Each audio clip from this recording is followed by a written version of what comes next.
Segundo a Organização Internacional do Trabalho, 152 milhões de crianças no mundo são submetidas ao trabalho infantil. Aqui no Brasil, ele é proibido pela Constituição Federal, mas, infelizmente, milhares de crianças e adolescentes continuam trabalhando e deixam de frequentar a escola. Na reportagem especial que você vai ver agora, vamos conhecer a história de mulheres obrigadas a trabalhar desde crianças e que até hoje carregam os traumas da exploração sofrida na infância. A reportagem é de Gisele Mourão.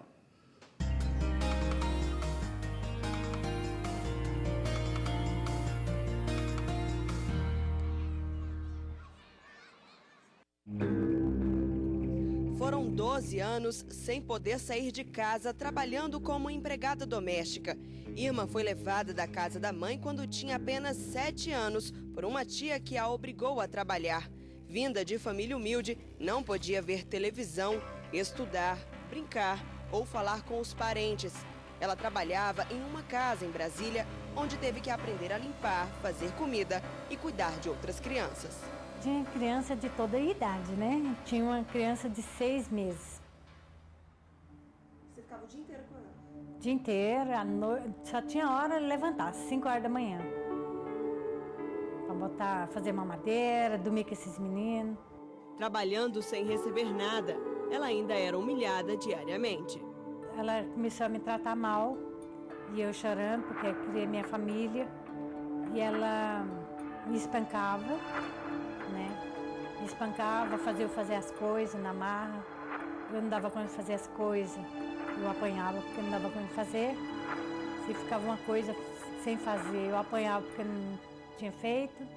No Pará, Maria Zuila também foi trabalhadora infantil. Apesar de ir à escola quando voltava para casa, tinha que ajudar a mãe a conseguir uma renda. Às 4 horas da manhã, nós já estávamos na porta da fábrica com nossos tabuleiros, contendo sanduíches, sucos, saladas, enfim. Além da venda de merenda, eu também trabalhei em uma pedreira próximo da minha casa, arrancando pedras para vender para as construções. Essa era uma atividade que deixava as minhas mãos sempre muito feridas e que me deixava muito cansada. Eu tinha uma vontade imensa de brincar, mas nunca pude, porque todo o tempo era consumido com o trabalho. Mesmo com muitas dificuldades e precisando trabalhar diariamente, Maria Zuila continuou estudando. Atualmente é juíza do trabalho do TRT do Pará e Amapá. Eu gostaria de dizer a todos os pais que mantêm os filhos trabalhando em idade proibida que o único caminho para mudar a vida dos seus filhos é a escola, é o estudo. Seja qual for a sua situação de pobreza da sua família, coloque seu filho na escola. É a única chance de mudar o futuro dessas pequenas criaturas. Segundo este especialista em direitos humanos, os traumas de quem trabalhou quando era criança podem ser muito graves. Elas não se sentem mais legitimadas enquanto indivíduo, enquanto sujeito de direitos. Elas também, na questão psicológica, elas não se veem habilitadas a constituir uma família.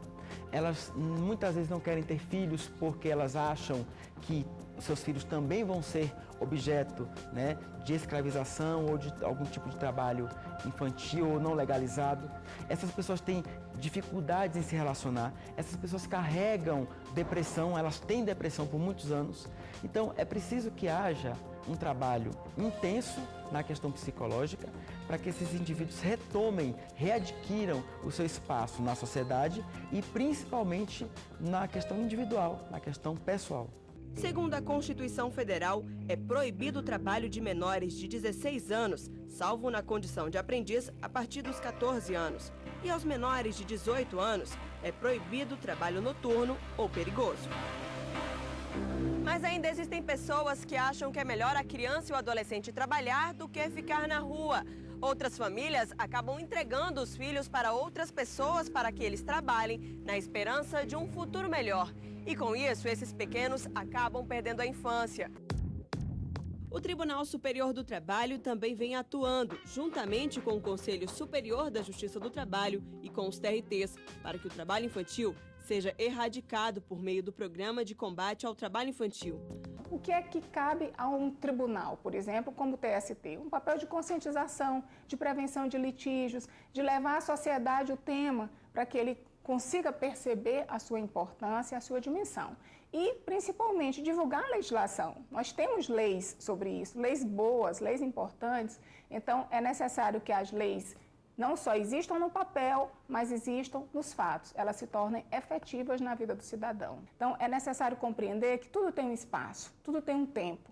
E o tempo da criança é o tempo do lazer, é o tempo da brincadeira, é o tempo do estudo. É assim que ele vai se formar para ser um bom profissional no futuro, que será o tempo dele no mercado de trabalho. E para falar sobre esse assunto, está aqui o juiz auxiliar da presidência do TST, Fabiano Coelho de Souza. Boa tarde, doutor Fabiano. Boa tarde. Bom, todos sabem que o trabalho infantil é uma das formas mais brutais aí de acabar com o futuro de uma criança, né? E apesar das constantes campanhas da Justiça do Trabalho e também das fiscalizações, esse número ainda é preocupante que a gente viu na reportagem? É bastante preocupante, Érica. A gente percebe que nos últimos anos não temos como negar que o Brasil avançou, né, na redução do número de crianças trabalhando. Mas a gente vê com preocupação que o Brasil não conseguiu cumprir os compromissos que foram inicialmente assumidos perante a comunidade internacional. Havia uma projeção de que as piores formas de exploração do trabalho infantil fossem eliminadas até 2015, e a gente tem problema ainda. Essas metas foram redimensionadas para que em 2020 se elimine por completo as piores formas de exploração do trabalho infantil, até 2025 que se consiga abolir por completo, né? Então é com preocupação que a gente vê que são, nas nossas estatísticas, são praticamente 3 milhões de crianças trabalhando no Brasil. Quais são os prejuízos que esse trabalho infantil pode causar para o desenvolvimento de uma criança?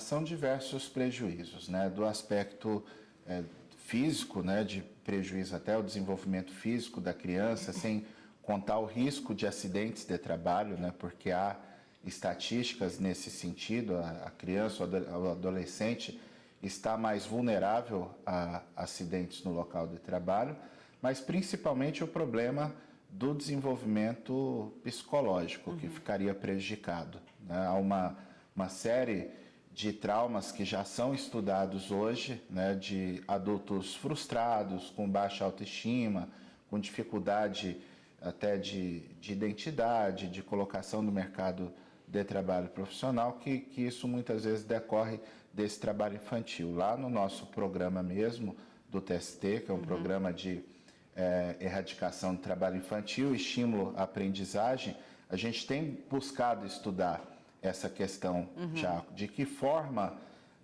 o trabalho da criança pode prejudicar a sua formação como pessoa e qual o impacto disso na vida adulta. Acho que é um enfrentamento que a sociedade, uma reflexão que a sociedade tem que enfrentar.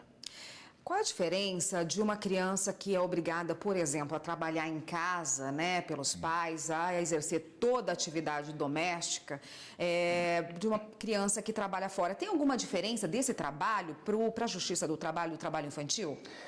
Bom, Érico, o que ocorre é que a gente, claro, tem que diferenciar as situações, né? O trabalho impositivo para a criança, ele de fato, ele mesmo não tendo uma exploração econômica, ele pode configurar o trabalho infantil proibido, inclusive no âmbito doméstico, né? Agora, claro que a gente teria que separar aquelas situações mais lúdicas, né? Que me parece até que é importante, os pais têm visto isso com preocupação, né? De colocar algumas responsabilidades para as crianças, para os adolescentes no seu tempo, né? De arrumar a cama, guardar os brinquedos, né? Me parece que isso é até importante para a formação, para a formação moral, para a educação da criança. Agora, algo impositivo, mesmo em casa, né? A gente sabe de situações de pais, é complicado, porque às vezes é o Estado que não tem, não dá condições da mãe colocar as crianças na escola, numa creche.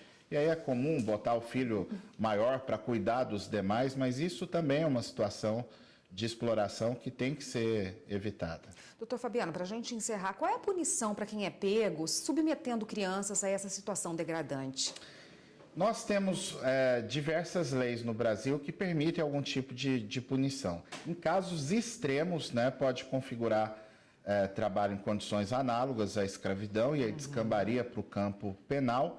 E temos leis protetivas, que na Justiça do Trabalho implicariam em reconhecimento de algum direito trabalhista para a criança e indenizações, né? Tanto indenização por dano moral, porque aquele trabalho estaria prejudicando a formação psicológica da criança, do adolescente, como dano moral coletivo também, em situações mais graves, em especial exploração contínua do trabalho infantil, que pode implicar em condenações maiores revertidas para toda a sociedade. Tá ótimo, doutor Fabiano, obrigada pela participação. Eu conversei com o Fabiano Coelho Souza, que é a juíza auxiliar da presidência do TST, e conversou com a gente sobre um tema muito importante, que é esse cuidado que todos temos que ter com as crianças. Obrigada, doutor. Obrigado. Até uma próxima.